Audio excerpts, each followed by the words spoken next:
Une personne sur 70 serait autiste. Il existe une bonne nouvelle dans la recherche sur l'autisme. L'ULB a inauguré aujourd'hui un centre d'études dont l'espace est unique en son genre en Fédération Wallonie-Bruxelles.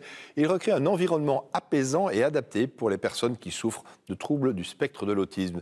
Visite des lieux, reportage, Lucie Dendoven. Bienvenue chez ACT. Yacine souffre d'autisme. Il a déjà participé à plusieurs études dans ce centre, mais c'est la première fois qu'il découvre les lieux réaménagés. Au milieu de l'espace d'accueil, le Snoezelen, une espèce de grand igloo pour s'y réfugier. Voici le Snoezelen. Rien que d'être ici, c'est très relaxant. Ouais, hein. Ici, les lumières sont tamisées et les sons adoucis.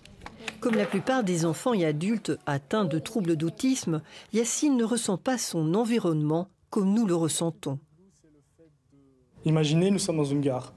On entend beaucoup de trains passer et quelqu'un me parle. Il est juste en face de moi. Eh ben, disons que le bruit du train et la voix de la personne en face de moi, c'est sur un même canal. Je dois essayer de faire le tri moi-même.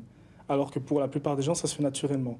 C'est très fatigant. Si on reçoit trop d'informations en même temps et qu'on n'arrive pas à arrêter ce flux d'informations, au bout d'un moment, on pète un peu les plombs.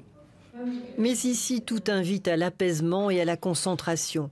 Même les angles des murs sont arrondis pour éviter toute forme d'agression. Et ça, c'était une idée des parents d'enfants autistes et des adultes autistes qui étaient venus discuter de la maquette et du projet avec les architectes. Et donc, on en a tenu compte. Cet espace conçu en concertation doit à l'avenir répondre à un défi majeur, comprendre les troubles du langage et de la communication des enfants et des adultes autistes. On ne sait absolument pas pourquoi certains enfants se mettent à parler seulement à 3 ans et d'autres pas. Pourquoi est-ce que certains enfants entre 3 et 6 ans vont avoir un pic et vont rattraper leur retard et d'autres pas.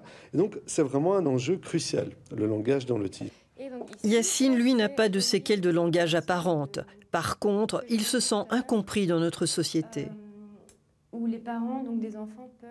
Quand je parle d'autisme à la plupart des gens, soit ils s'en foutent, soit ils ne savent pas trop ce que c'est.